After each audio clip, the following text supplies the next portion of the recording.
Bismillahirrahmanirrahim. Assalamualaikum warahmatullahi wabarakatuh. Induknya doa. Janganlah karena kelambatan waktu pemberian Tuhan kepada kamu, padahal kamu telah bersungguh-sungguh berdoa, membuat kamu berputus asa. Sebab Allah menjamin untuk menerima semua doa menurut apa yang dipilihnya untuk kamu, tidak menurut kehendak kamu, dan pada waktu yang ditentukannya, tidak pada waktu yang kamu tentukan. Apabila kita ingin mendapatkan sesuatu, baik masalah duniawi maupun ukhrawi, maka kita akan berusaha bersungguh-sungguh untuk mendapatkannya. Jika usaha kita tidak mampu mendapatkannya, maka kita akan minta pertolongan dari orang yang mempunyai kuasa. Jika mereka juga tidak mampu membantu kita untuk mencapai hajat kita, maka kita akan memohon pertolongan dari Allah, menadah tangan ke langit sambil air mata bercucuran dan suara yang merayu-rayu menyatakan hajat kepadanya. Selama hajat kita belum tercapai, maka kita akan terus memohon dengan sepenuh hati. Tidak ada kesukaran bagi Allah untuk memenuhi hajat kita. Ketahuilah, sekiranya Dia mengkurniakan kepada kita semua yang ada di dalam bumi dan langit, maka pemberiannya itu tidak sedikit pun mengurangi kekayaannya. Andaikan Allah menahan dari memberi, maka tindakan demikian tidak sedikit pun menambah kekayaan dan kemuliaannya. Jadi, dalam soal memberi atau menahan, tidak sedikit pun memberi kesan kepada ketuhanan Allah. Ketuhanannya adalah mutlak, tidak sedikit pun terikat dengan kehendak, doa dan amalan hamba-hambanya. Dan Allah berkuasa melakukan apa yang dikehendakinya. Quran Surah Ibrahim ayat 27. Semuanya itu tunduk di bawah kekuasaannya. Quran Surat Al-Baqarah ayat 116. Dia tidak boleh ditanya tentang apa yang ia lakukan, sedang merekalah yang akan ditanya kelak. Quran Surah Al-Anbiya ayat 23. Sebagian besar dari kita tidak sadar bahwa kita mensirikkan Allah dengan doa dan amalan kita. Kita jadikan doa dan amalan sebagai penentu, atau setidak-tidaknya kita menganggapnya mempunyai kuasa tawar-menawar dengan Tuhan. Seolah-olah kita berkata, "Wahai Tuhan, aku sudah membuat tuntutan, maka Engkau wajib memenuhinya. Aku sudah beramal, maka Engkau wajib membayar upahnya." Siapakah yang berkedudukan sebagai Tuhan, kita atau Allah? Sekiranya kita tahu bahwa diri kita ini adalah hamba, maka ikhlaslah menjadi hamba dan jagalah sopan santun terhadap Tuhan. Hak hamba ialah rela dengan apa saja keputusan dan pemberian Tuhannya. Doa adalah penyerahan, bukan tuntutan. Kita telah berusaha tetapi gagal. Kita telah meminta pertolongan makhluk, tetapi itu juga gagal. Tidak ada pilihan lagi kecuali menyerahkan segala urusan kepada Tuhan yang di tangannya terletak segala perkara. Serahkan kepada Allah dan tanyalah kepada diri sendiri, mengapa Tuhan menahan kita dari memperoleh apa yang kita hajatkan?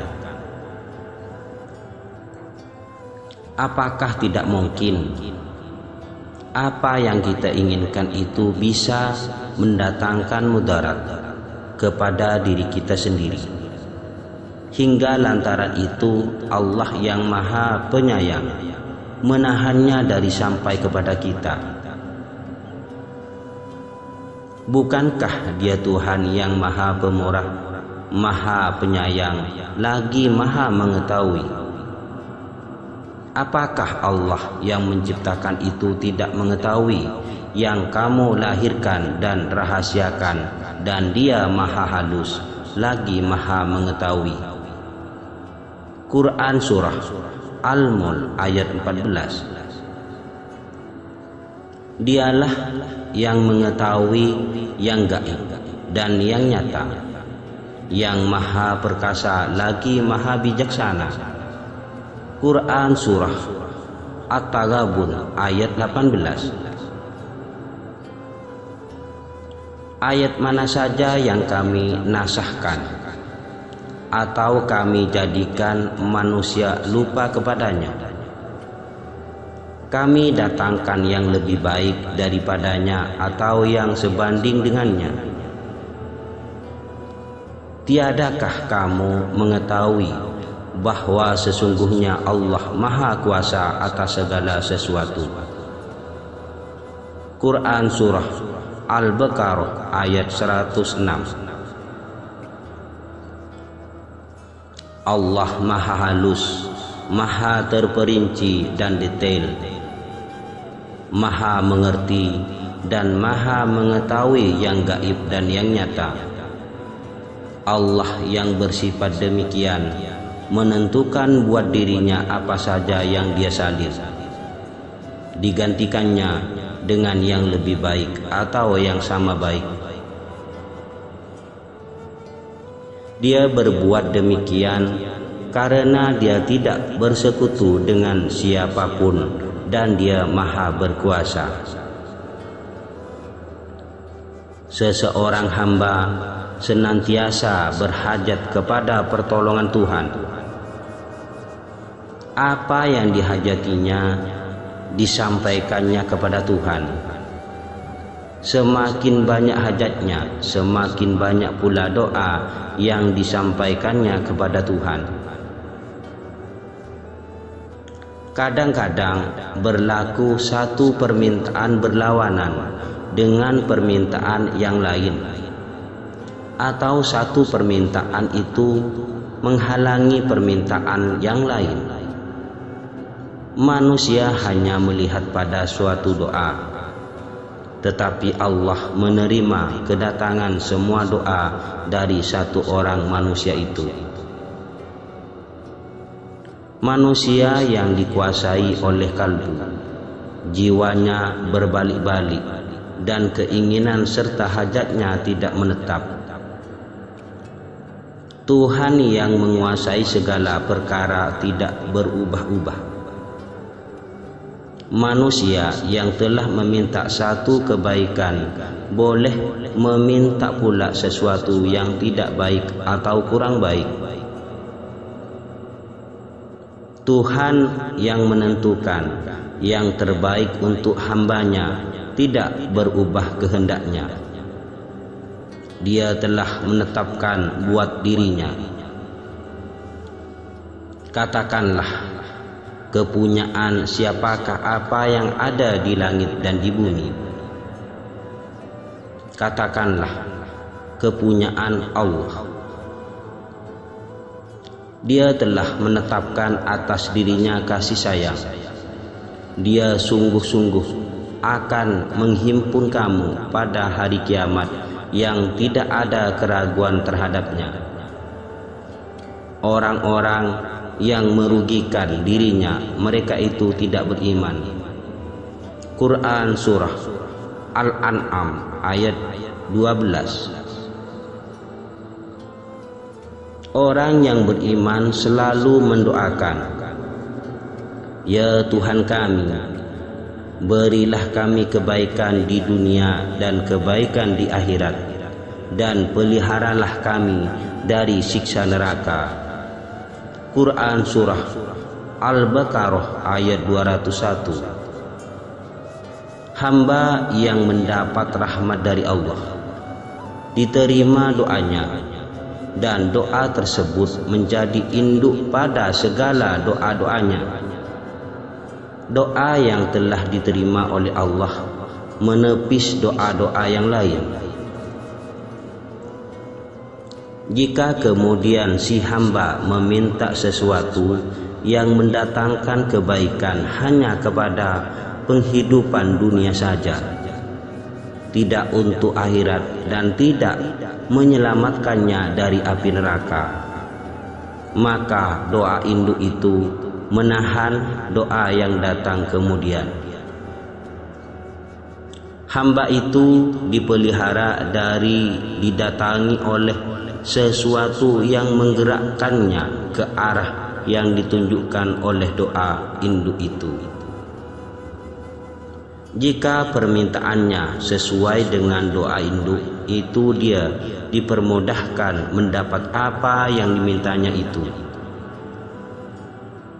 Oleh sebab itu, doa adalah penyerahan kepada Yang Maha Penyayang dan Maha Mengetahui. Menghadaplah kepadanya dan berserah diri kepadanya serta ucapkan, "Wahai Tuhanku yang Maha Lemah Lembut, Maha Mengasihani, Maha Mengetahui, Maha Bijaksana, daku adalah hamba yang bersifat tergesa-gesa, lemah dan jahil. Daku mempunyai hajat, tetapi daku tidak mengetahui dampaknya bagiku, sedangkan Engkau Maha Mengetahui. Sekiranya hajatku ini bernampak baik bagi dunia dan akhiratku dan melindungiku dari api neraka, maka kurniakanlah kepadaku pada saat yang baik bagiku menerimanya. Jika kesudahannya buruk bagi dunia dan akhiratku dan mendorongku ke neraka, maka jauhkanlah dariku dan cabutlah keinginanku terhadapnya. Sesungguhnya Engkaulah Tuhanku yang Maha Mengerti dan Maha Berdiri dengan sendiri. Dan Tuhanmu menciptakan apa yang Dia kehendaki dan memilihnya. Sekali-kali tidak ada pilihan bagi mereka. Maha suci Allah dan maha tinggi dari apa yang mereka persekutukan dengan Dia. Quran Surah Al-Qasas ayat 68. Sekian, terima kasih. Assalamualaikum warahmatullahi wabarakatuh.